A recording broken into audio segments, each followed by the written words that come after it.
নমস্কার। School service কমিশনের শিক্ষক নিয়োগের গেজেট বিজ্ঞপ্তি প্রকাশ। তো দেখতে পাচ্ছেন দি কলকাতা গেজেট যে নতুন রুলস জারি অর্থাৎ নতুন নিয়মে পরীক্ষা হবে সেই সমস্ত নিয়ম কিন্তু বিস্তারিত ব্যাখ্যা করে দেওয়া হয়েছে। আমরা প্রধান প্রধান জিনিসগুলো দেখে নেব। তো পরে সব কিছু একটা ভিডিওর মাধ্যমে সব কিছু বলা সম্ভব নয়, মেন জিনিসগুলো কিন্তু বলে দিচ্ছি। এলিজিবিলিটি ক্রাইটেরিয়া এবং এজ যেটা আছে প্রথমত সেইটা। তো অনেক কিছু কিন্তু নিয়ম তৈরি করা হয়েছে নতুন নিয়োগের ক্ষেত্রে। আপনারা সবাই জানেন যে আজকে কিন্তু শিক্ষক নিয়োগের বিজ্ঞপ্তি প্রকাশিত হবে। তার তার আগে কিন্তু গেজেট বিজ্ঞপ্তি প্রকাশিত হলো। দেখতে পাচ্ছেন educational qualification including professional qualification for selection of assistant teacher for classes 9-10। Educational qualification including professional qualification আর এজ লিমিট কী আছে?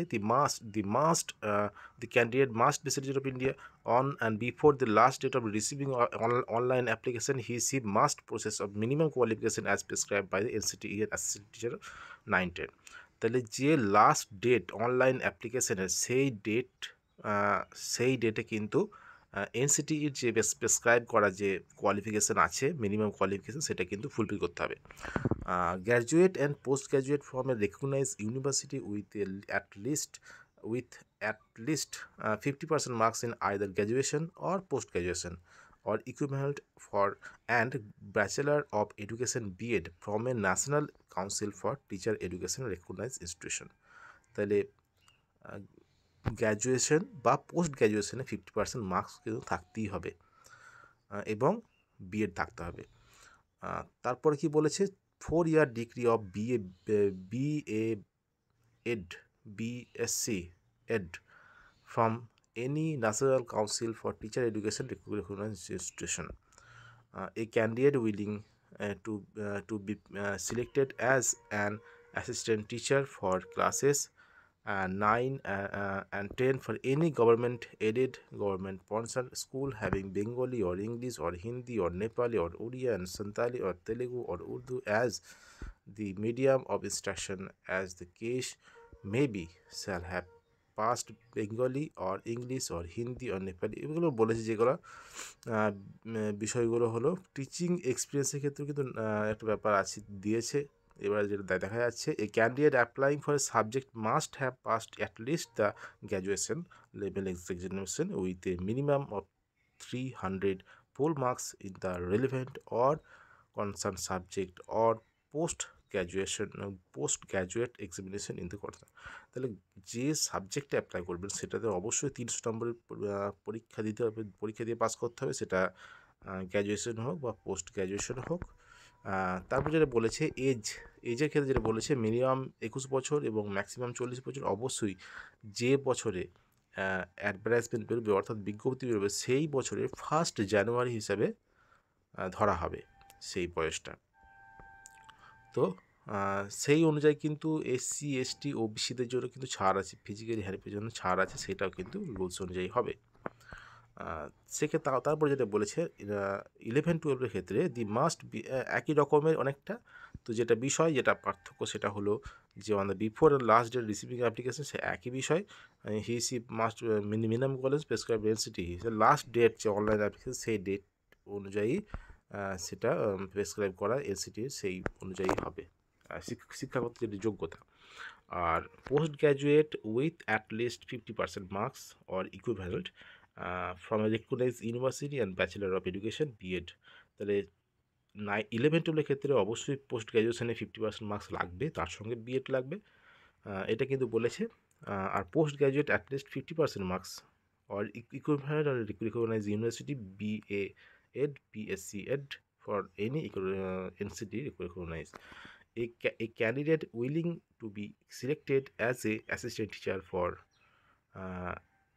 11-12 in any recognized university যেটা বলেছে সবই একই আছে বিষয়টা। আর এজ লিমিটটাও কিন্তু একই, যেটা আগেরটা বলা হলো।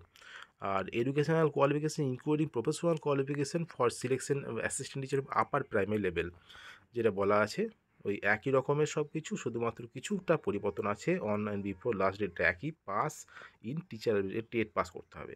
Two be conducted by the appropriate government according দের guidelines framework frame by the NCT purpose. এই ক্যান্ডিডেট উইলিং যেটা বলা আছে সেটা একই ধরনের, এটা শুধু টেট পাস করতে হবে। তারপরে কিন্তু একটা সাবজেক্টের পরীক্ষা হবে, maybe first and second and third language, secondary, higher secondary, graduation, post graduation level examination conducted by the board. Age লিমিটের ক্ষেত্রে কিন্তু একই। তাহলে যেটা বলেছে যে selection to the post of assistant teacher of 9-10 made on the basis of marks obtained, written examination, education qualification, period teaching experience, oral interview এবং lecture demonstration, এই সমস্ত কিছু কিন্তু ধরা হবে। 9-10 এর ক্ষেত্রে যেটা বলা হয়েছে সিরিয়াল 2, তার মধ্যে কী কী ধরছে, লিখিত পরীক্ষা, educational qualification, period teaching experience, oral interview and lecture demonstration. তার রিটেন এক্সামিনেশন কত নম্বর হবে, ওএমআর বেসড 60 নম্বরের, 60 নম্বরের পরীক্ষা হবে, লিখিত পরীক্ষা যেটা সাবজেক্টের। অ্যাকাডেমিক যেটা থাকবে, অ্যাকাডেমিকটা বলতে গেলে হয়তো তুলেই দিয়েছে, সেইভাবেই ধরতে হবে। Educational qualification 10 marks based on, তাহলে এখানে বলছে গ্র্যাজুয়েশন অর পোস্ট গ্র্যাজুয়েশনের ক্ষেত্রে এইটা নাম্বারটা শুধু ধরা হবে, আর কিছু ধরা হবে না। তাহলে 60% এর বেশি হলে 60% এবং 60% বেশি হলে 10 নম্বর পাবে। মোট 10 নম্বরের তাহলে 50 থেকে 60%-এর মধ্যে নাম্বার থাকলে সেটা 8 নম্বর পাবে, এবং 50% নাম্বারে কম থাকলে সেটা 6 নম্বর পাবে। এটা হতে পারে গ্র্যাজুয়েশন কিংবা পোস্ট গ্র্যাজুয়েশন 9-10 শিক্ষক নিয়োগের ক্ষেত্রে। তাহলে no rounding off the percentage is allowed. Prior teaching experience 10, এটা কিন্তু টিচিং এক্সপিরিয়েন্সের ক্ষেত্রেও কিন্তু 10 নম্বর রেখেছে। At the secondary level, in a government and government aided and government sponsored school, calculated on the basis of 2 marks for each year of service in, তাহলে প্রতি বছরের জন্য দু নম্বর করে কিন্তু টিচিং এক্সপিরিয়েন্স রাখা হয়েছে, সর্বোচ্চ 10 নম্বর। ওরাল ইন্টারভিউ 10 নম্বর, লেকচার ডেমনস্ট্রেশন 10 নম্বর। Selection of post of assistant teacher 11-12 shall made on the, একই রকমের। দেখুন এইখানেও পরীক্ষা হবে 60 নম্বরের লিখিত পরীক্ষা, এটা অবশ্যই সাবজেক্টিভ পরীক্ষা। অ্যাকাডেমিকে থাকবে 10 নম্বর, এটা অবশ্যই। পোস্ট গ্র্যাজুয়েশনের ক্ষেত্রেই কার্যকর।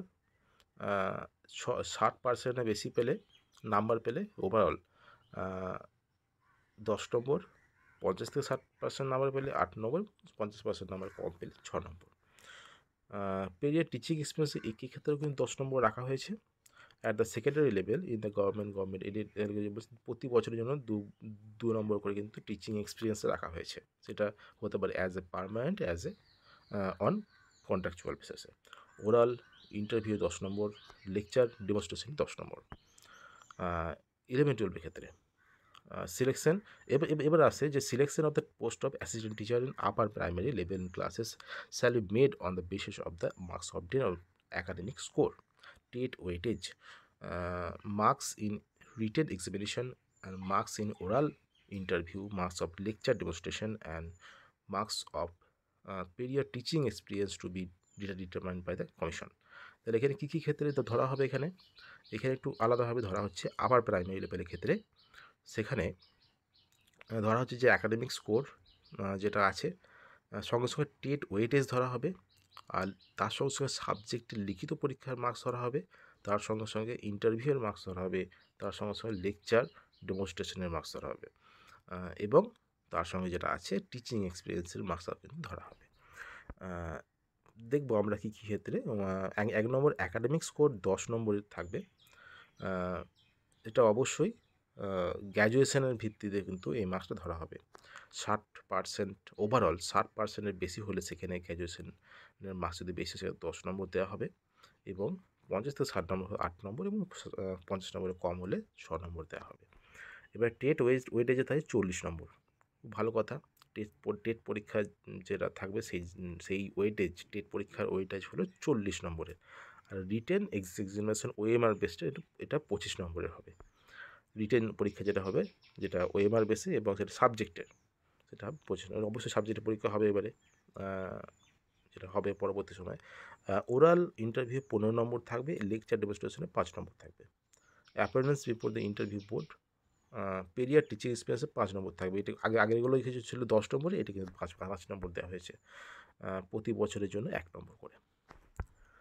তো এটা শর্ট একটা আরও অনেক কিছু বলেছি, কিন্তু এই একই সঙ্গে বলা যাচ্ছে না। এটা 9, 10, 11, 12 এবং আপার প্রাইমারি ক্ষেত্রে কিন্তু এই গেজেট, এবং এইখানে এই নিয়মে কিন্তু এই নতুন নিয়মে পরীক্ষা হবে, যেখানে কিন্তু একাডেমিক স্কোর গুরুত্বটা অনেকটাই কমিয়ে দিয়েছে, এবং সেখানে লিখিত পরীক্ষা এবং ইন্টারভিউ ডেমনস্ট্রেশনের গুরুত্বটা অনেকটা বাড়িয়ে দিয়েছে প্রতিটা ক্ষেত্রে। তো খুব ভালো একটা বিষয়। যাই হোক, যা হবে ভালো হবে, আশা করি দুর্নীতিমুক্ত সব কিছু হবে, এবং ভালো করে পড়লে অবশ্যই চাকরি হবে।